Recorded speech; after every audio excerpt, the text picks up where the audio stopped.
Good morning.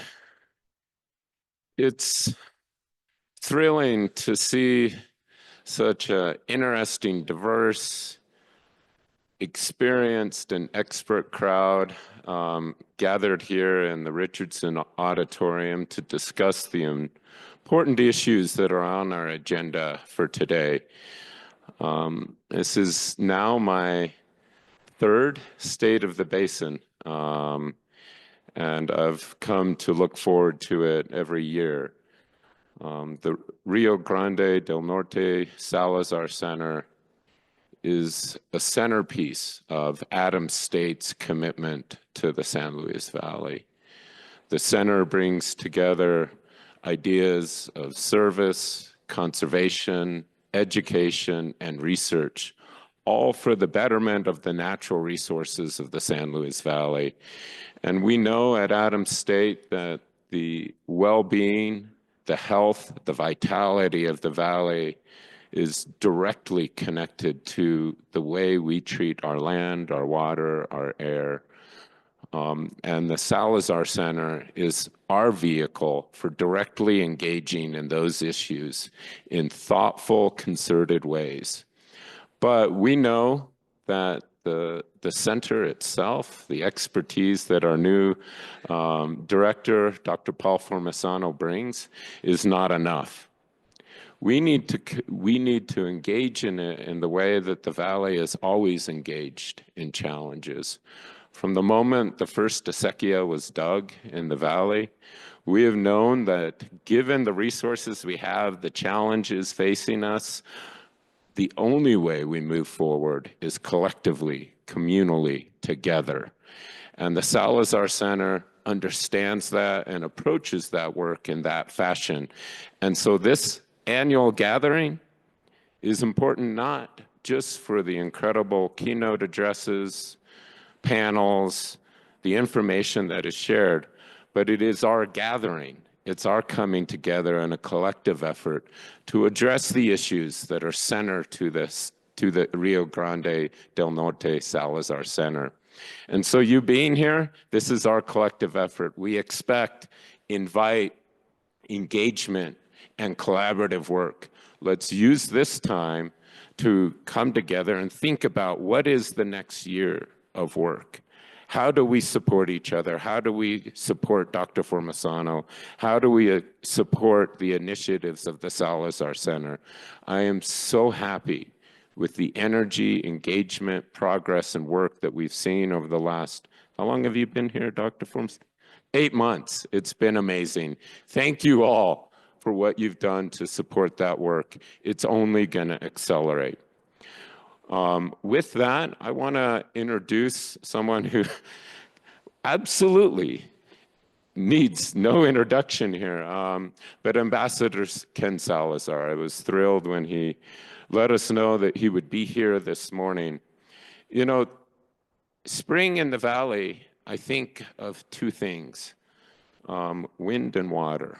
Wind and water, that really defines this time in the valley as we come to know, and we'll find out with very specific numbers soon, the state of the basin, right? How much water is flowing from the San Juans and the Sangre de Cristos. But in particular, I think of these winds that have been blowing for centuries, carrying soil and resources from the San Juans across the valley against the Sangres up and over. These winds that have been blowing since the beginning of time, since the first Native Americans trekked through it, since the first Spanish explorers, and since the first Mexican settlers in the valley, these winds have been blowing. They can be frustrating, but they also bring smells and resources and cooling air. And I think about the Salazar family and the decades that they've been here, with those winds blowing into Los Rincones. And I think about the Salazar family and the history and the culture that all of the Spanish explorers, the Mexican settlers have brought to particularly the Southern Valley, and the winds that have been blowing against them. And I kind of imagine when I was at the welcome home party for Ken Salazar, Ambassador Salazar, And I thought about those winds and his decision to leave the valley, go to Denver. And it's not what you're thinking. I thought of those winds blowing and they kind of carrying him up there to bring the message of the valley, the history of the valley, the people of the valley, the issues of the valley out beyond the valley, and what an incredible job he's done in doing that. I think the winds blew him to Denver, to DC, and to Mexico. But the water, even more so. The Rio Grande and the Caneos. I think of the first ditch that the Salazar family dug that is, I think, right behind Leroy's home, if I remember right. I don't remember the year that it was dug, but the acequias and the ditches that were dug that brought water from the basin, from the Rio Grande, from the Caneos, and that water that brought life, that allowed the settlers to persist here in the valley, and that water from the San Juans flowing all the way through the valley, through the San Luis Hills, into New Mexico, and down to Mexico. And I think of the path that Ken Salazar followed, down to Mexico, where the issues were so acute, so challenging, where his connection, his family's history made him the perfect person to be ambassador to Mexico during this challenging time. Just as the Rio brings life everywhere it goes, all the way down into Mexico, Ken brought that message of cooperation, of partnership, of tackling the hard issues in a direct way. And I think that is just the most beautiful thing. And so it's my honor to introduce to you former U.S. Ambassador, I don't know how you say it, Ambassador Salazar, but Ambassador Salazar.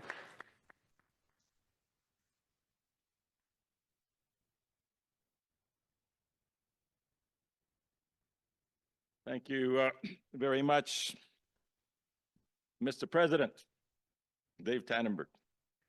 And to Paul, thank you for leading the Center for Rio, for helping plant the seeds.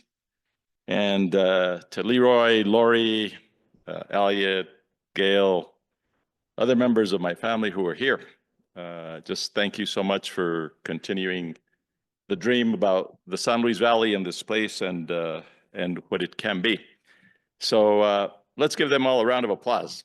Saturday morning, you know, we had a lot of work to do.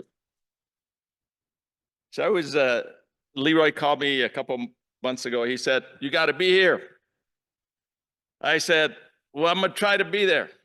Well, this morning he came and he brought a pitchfork and was making a lot of noise outside the house. All of a sudden, I thought it was a burglar was coming in.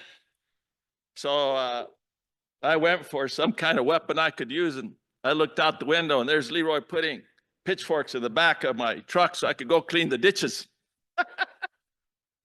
So I think we're going to be doing some of that.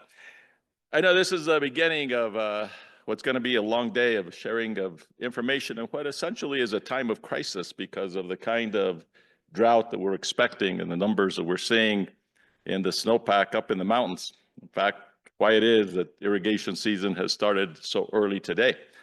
But I'm hopeful that as you go through the day and you see the facts and the reality of what we're going to face this summer, it's also a time to reflect about what it is that we have to do in these times of crisis to make sure that we have sustainability here in the San Luis Valley.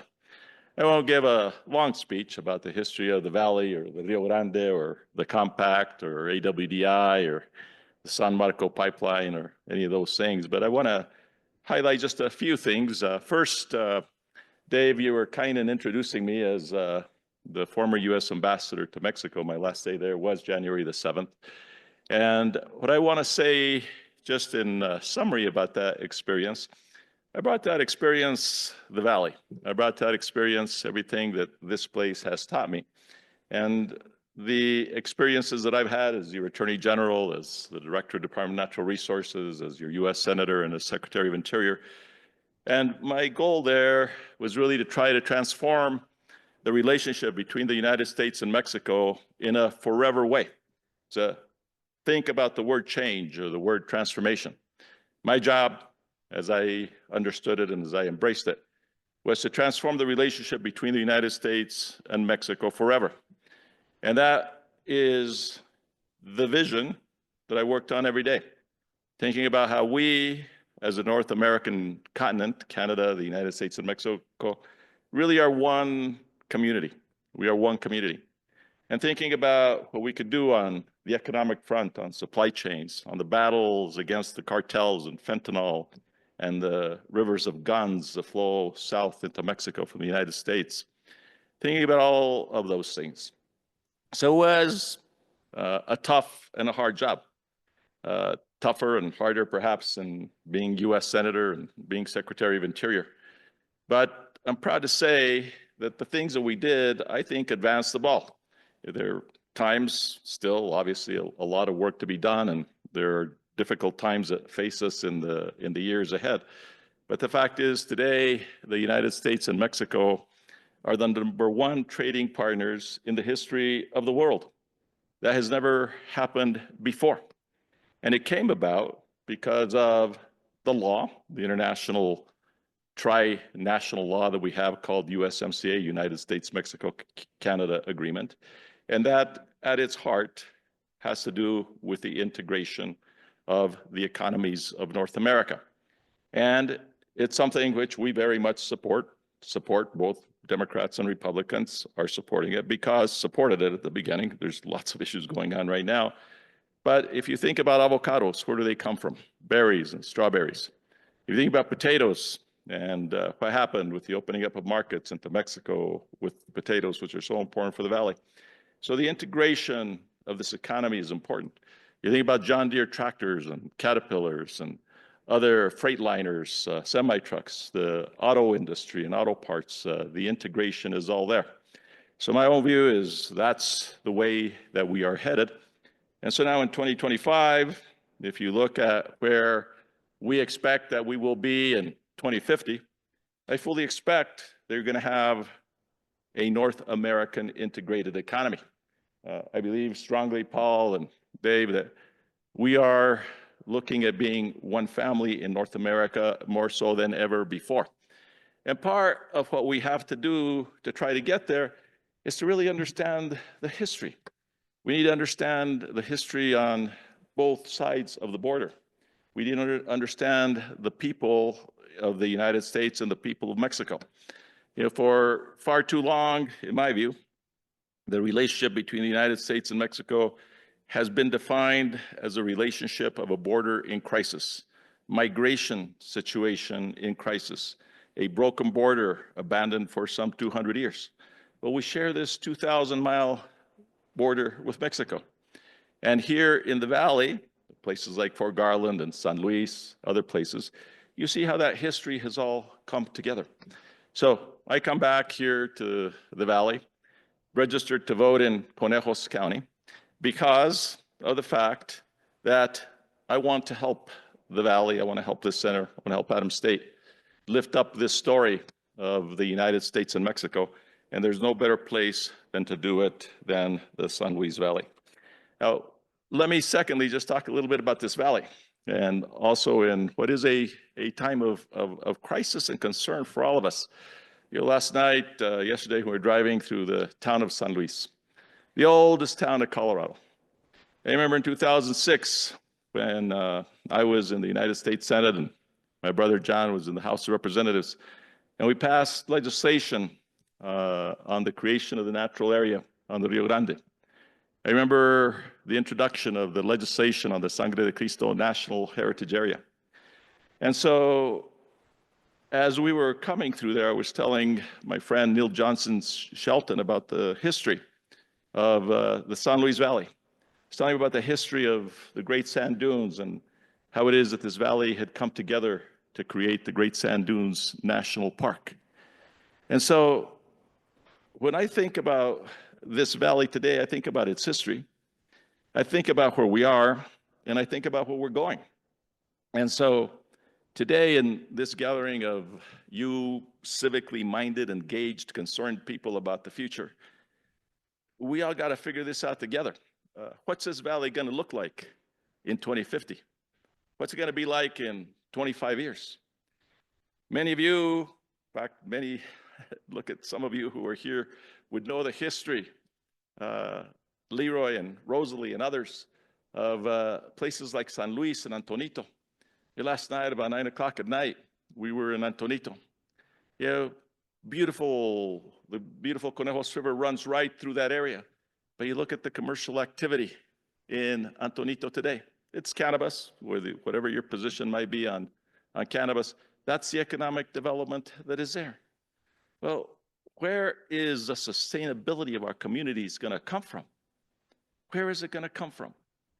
Well, I'd like to say, as I see it, that when we're at 2050, that what we'll do is we'll lift up the great natural wonders of this San Luis Valley.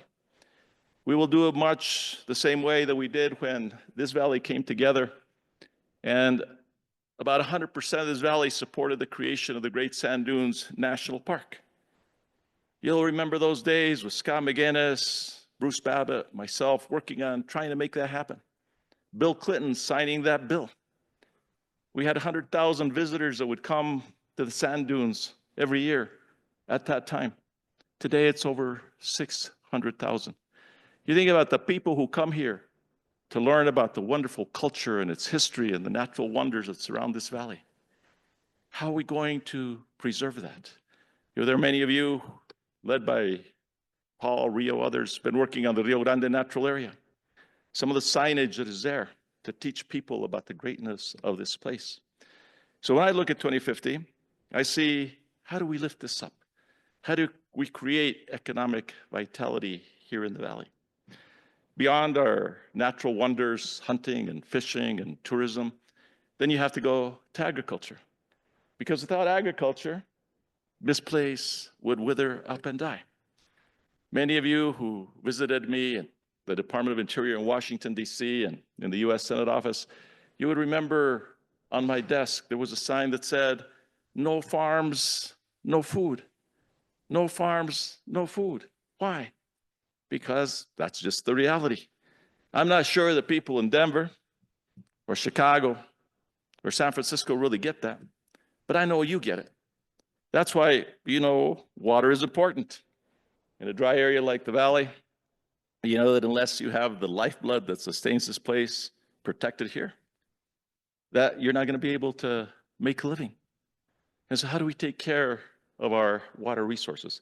Where will we be on that question in 2050? If you look at the efforts that are going on in the valley on the formation of the sub-districts and trying to integrate the use of surface water rights with the use of groundwater, a challenge that's a very difficult challenge. We don't want to keep mining the water of our valley so that we destroy the ecosystems of the valley, but that we have long-term sustainability. So as complicated and expensive as they might be, replacement plans and what we're trying to do, you'll hear some of that today. But the valley can be the model of how water is managed across the world and across the arid West. And so, Paul, that's one of the great opportunities of what Adams State, you and Dave are doing, is creating a water miner right here at Adams State University so people understand the importance of this resource. Now, this is not a Republican or a Democratic issue. This is not whether you supported President Trump or President Biden or President Obama or John McCain or Mitt Romney. This is about the San Luis Valley and our way of life. No one ever asked those questions.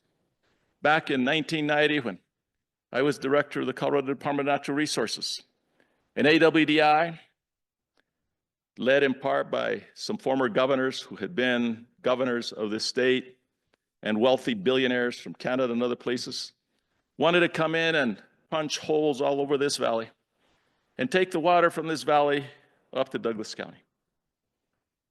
Nobody, when Carla Shriver and Doug Shriver, Ray Wright, others were working on trying to defeat the son of AWDI, nobody in this valley said, "You're wrong."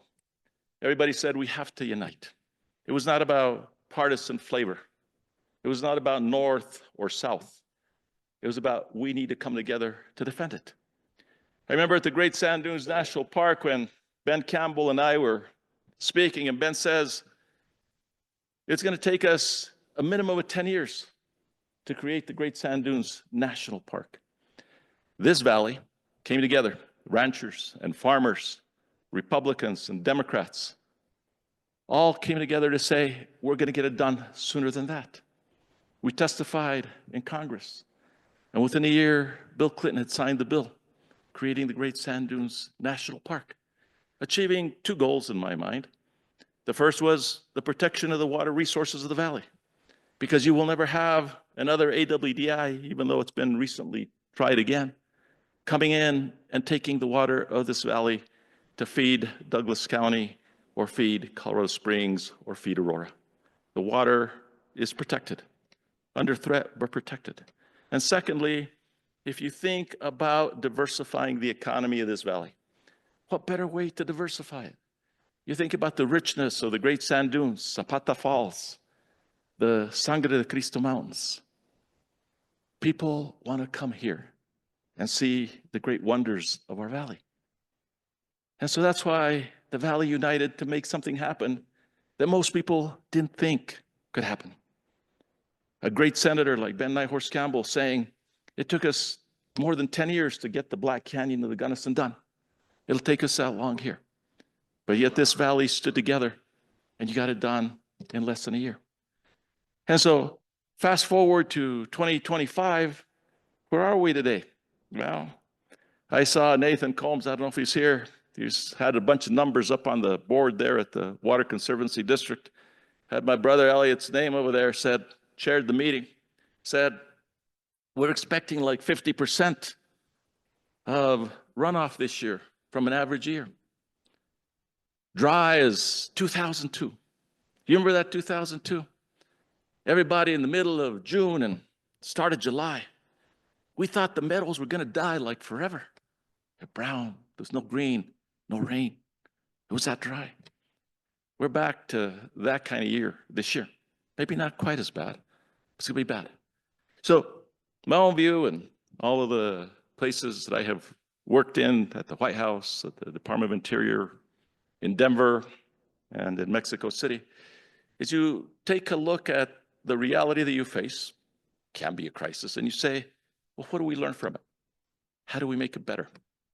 And maybe it does mean, and it is meaning because under the leadership of all of you here, the Rio Grande Water Conservation District, Conejos, and others, there's land following programs that are underway.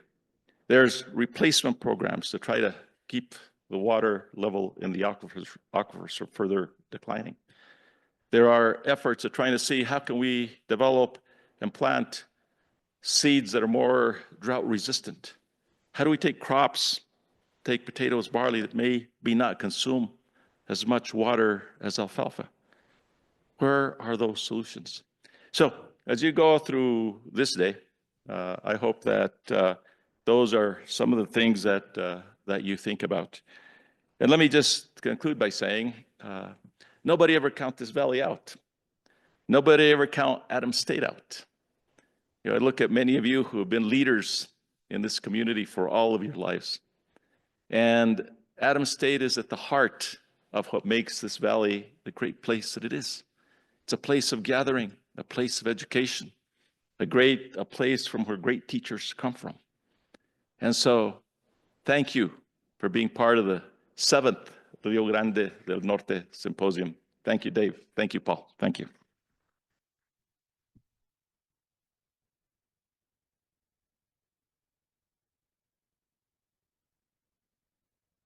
Well, thank you, President Tandberg and Ambassador, and thank you to all of you for being here this morning. I know there are many other things that you could be doing today, and so I appreciate you taking this time to be here. And I appreciate so much the many people who have helped make today possible. And I just want to take a few minutes here quickly to run through some of those. First, I want to thank some of our sponsors, the Alcalt Foundation, the Rio Grande Water Conservation District, the Caneos Water Conservancy District, and the San Luis Water Conservancy District for their generous contributions for today.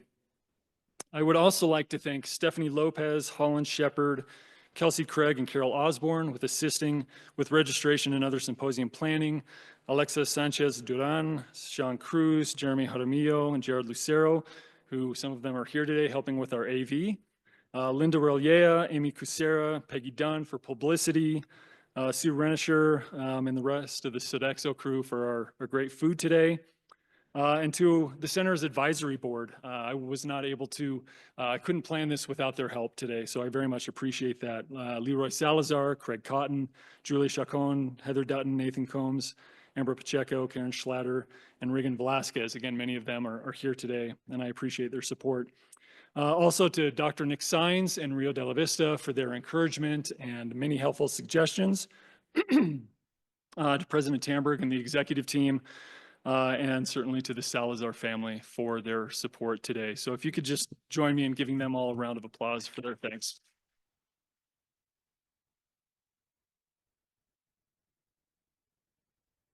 We, the Adams State University community, also gratefully acknowledge the indigenous peoples on whose ancestral lands we gather. This beautiful San Luis Valley is sacred to many indigenous nations, including the Utes, Hickory Apaches, Comanches, Kiowas, Arapaho, Cheyenne, Navajo Nation, Pueblos, and all other First Peoples who once made this valley their home.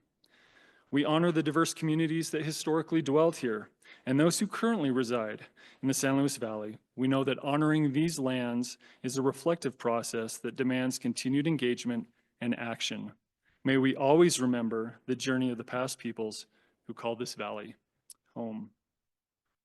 And I'd just like to say quickly, in my brief time here at the center, these past 8 months, I've had the wonderful opportunity to attend countless meetings and get out in the community and learn from so many committed individuals. And I've been so inspired by the spirit of collaboration that exists here. Of course, there are differences and there are challenges, but people, as Ambassador said, people come together and they're willing to in many cases, set those differences aside and work for the common goal. And that's one of the things that I hope to be able to do with the center, is to continue those conversations, to be a bridge to help our communities and the university move forward in the right direction.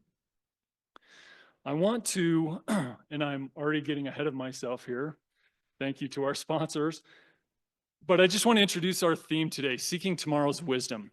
These are a set of murals that are found in the rotunda of the Colorado State Building. Many of you may have seen these before. These were commissioned in the early part of the 19th century by the Betcher family. And these were painted by the Colorado muralist Alan Tupper True. And there's a set of words that accompany these murals by another Colorado artist, a poet by the name of Thomas Hornsby Farrell.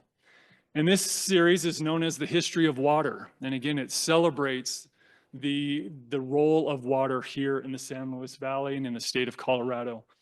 And it shows kind of this progression, right, over time. The last mural here is this one that speaks to for the future. And the words say, beyond the sundown is tomorrow's wisdom.